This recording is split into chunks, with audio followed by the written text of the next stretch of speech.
हो, समाजवादी पार्टी हो, इन दोनों लोगों में एक होड़ मची हुई है कि कैसे दलित समाज को अपनी तरफ रिझाएं। बीजेपी भी देखिए तरह तरह के डायलॉग्स दे रही है, तरह तरह के कार्यक्रम चला रही है। अब सामाजिक न्याय सप्ताह चलेगा, कभी खिचड़ी भोज उनके साथ चलेगा, कभी कार्यक्रम उनके बीच चलेंगे। समाजवादी पार्टी ने भी उसी दिशा में कैंपेन शुरू कर दिया है। आपको इसके पीछे के राजनीतिक निहितार्थ क्या लगते हैं? नहीं, इसके पीछे राजनीतिक निहितार्थ तो देखिए, भारतीय जनता पार्टी को तो काम करना चाहिए। उनको इस वर्ग के लोगों को उठाना चाहिए, लेकिन वो केवल लाभार्थी बनाए रखना चाहते हैं, उनका जीवन स्तर उठाना नहीं चाहते। वो सोचते हैं इस वर्ग को केवल लाभार्थी बना के रखे रहो और ये आजीवन जो है हमारा वोट बैंक बना रहेगा लाभार्थी बन करके। लेकिन हम लोग अनुसूचित जातियों के लिए काम करना चाहते हैं, उनके जीवन स्तर को उठाना चाहते हैं। भैया ये भी तो वही कर रहे हैं, लाभार्थी दे रहे हैं। किसी के पॉकेट में 4 रुपया आएगा तो उसका एम्पावरमेंट होगा। ब्रजेश जी, आप ये बताइए, जब हाथरस का कांड हुआ था, आपके चैनल पर भी चला था, हाथरस का कांड हुआ तो वहां पर लाठी किसके ऊपर चली थी? राष्ट्रीय लोकदल के मुखिया चौधरी जयंत सिंह जी के ऊपर लाठी चली थी। और जब दलितों के लिए आप लाठी खा रहे हैं इसलिए। और जब मेरठ में, मुजफ्फरनगर में इनके अनुसूचित जाति के लोगों पर मुकदमे हुए थे, तो आपको पता होगा, मैं आपको 2018 कि जयंत चौधरी जी घर घर गए थे और उन मुकदमों, उनके ऊपर जो मुकदमे लिखे गए थे उसके लिए राष्ट्रीय लोकदल ने न्याय यात्रा निकाली। पूरे पश्चिमी उत्तर प्रदेश में न्याय यात्रा निकली, लोगों ने उसका स्वागत किया। तो हम लोग आज, अच्छा, आप भी फिक्रमंद नहीं है, मैं जोड़ना भूल गया था। नहीं, अभी जोड़ लेता हूँ। हम लोग तो नहीं, बिल्कुल होना काम ही कर रहे हैं। हम लोग तो लड़ ही रहे हैं, अखिलेश यादव जी लड़ ही रहे हैं और हमारा गठबंधन लड़ रहा है और ईमानदारी के साथ इस वर्ग के लिए काम करना चाहते हैं। अच्छा, मनीष शुक्ला ने जो बात कही कि बहुसंख्यक वर्ग जो है, समाज है, अब वो जाति पर बिलीव नहीं कर रहा है और जाति के आधार पर वोट बैंक नहीं है, ऐसा है?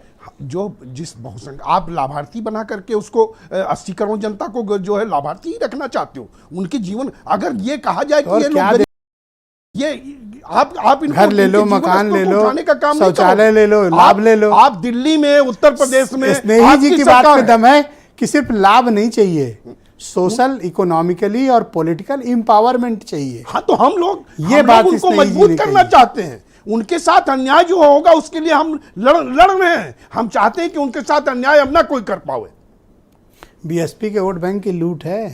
नहीं, बीएसपी अब कहाँ, बीएसपी तो बहुत कमजोर क्या कहा बहन जी ने? ऐसा कमजोर ना समझो। जो हम लोग काम 12.5% अभी भी है, उत्तर प्रदेश में काम कर रहा है। और आपने अभी देखा 2 उपचुनाव हुए थे, मैनपुरी का और खतौली का चुनाव हुआ था, वहां पर इन वर्गों ने हमको वोट किया है, हमारे साथ जुड़े, हम लोगों के साथ। तब ये पार्टियां तो ठीक, कहा कि क्यों नहीं चला गया? मायावती ये क्यों याद कर रही हैं कि अगर हम और गेस्ट हाउस कांड नहीं हुआ होता तो हम लोग हमेशा एक रहते, और ये कोई ट्रैप है? ये इस बयान का मकसद क्या है? अब इसका आज का आपका वोट छिटक रहा है, समाजवादी पार्टी, राष्ट्रीय लोक दल गठबंधन के साथ लोग जुड़ रहे हैं, तो अब इस तरह की बात आप कर रहे हो। हम लोग जो है इस वर्ग के लिए काम कर रहे हैं, इसीलिए जो है लोग हमारे साथ जुड़ रहे हैं। तो दलित किसके साथ जाएगा इस चुनाव में? नहीं, अब हमारे गठबंधन के साथ है। क्यों जाएगा? कारण दोनों किस लिए जाएगा? नहीं, उनको लग रहा है कि ये हमारे लिए लड़ रहे हैं। अगर उत्तर प्रदेश में कोई लड़ रहा है किसानों के लिए, कमजोर वर्ग के लिए, मजदूरों के लिए, तो वो हम लोग राष्ट्रीय लोकदल और उसका गठबंधन लड़ने का काम कर रहा है। और बीजेपी क्या कर रही था? बीजेपी तो सरकार में है, उनको काम करना चाहिए, तो काम नहीं कर नहीं रहे हैं। वो केवल घोषणा कर रहे हैं, बातें कर रहे हैं, बातें अच्छी कर रहे हैं, लेकिन काम तो नहीं हो रहा है। अरे कुछ बातों से ही सीख लो। नहीं, बातों से सीख करके क्या करेंगे? बातों से पेट भरेगा? आप क्यों लाभार्थी बना के रखना चाहते हो? अरे हमसे क्यों ऐट रहे हो भैया? हम ब्रजेश जी, आपके माध्यम से कहना चाहते हैं कि आप देश की जनता को लाभार्थी ही बनाए रखेंगे, उनके जीवन स्तर को उठाने का काम नहीं करेंगे। तो कैसे उठाएं? नहीं, ये उठा ही तो रहे हैं। उनके लिए नीतियां बनाइए, केवल आप उनको इसी में उलझा के रखोगे। आपने उज्ज्वला गैस योजना का आप कह रहे हो, आपने बताइए किसको उज्ज्वला गैस मिल रही है? आप जाति में बांटना चाहते हो, उनका कहना है कि में नहीं बांटना, हिंदू एक है, हम तो किसानों की हिंदू एक है, आप जातियों में बांट रहे हो। हम किसान की, कामगार की, मजदूर की बात करते हैं, और उनके लिए अगर कोई काम कर रहा है तो राष्ट्रीय लोकदल कर रहा है, राष्ट्रीय लोकदल के अध्यक्ष चौधरी जयंत सिंह जी कर रहे हैं, हमारा गठबंधन कर रहा है। ऑलराइट, शुक्रिया आपका। मैं डिबेट को आगे बढ़ाता हूं और मेरे साथ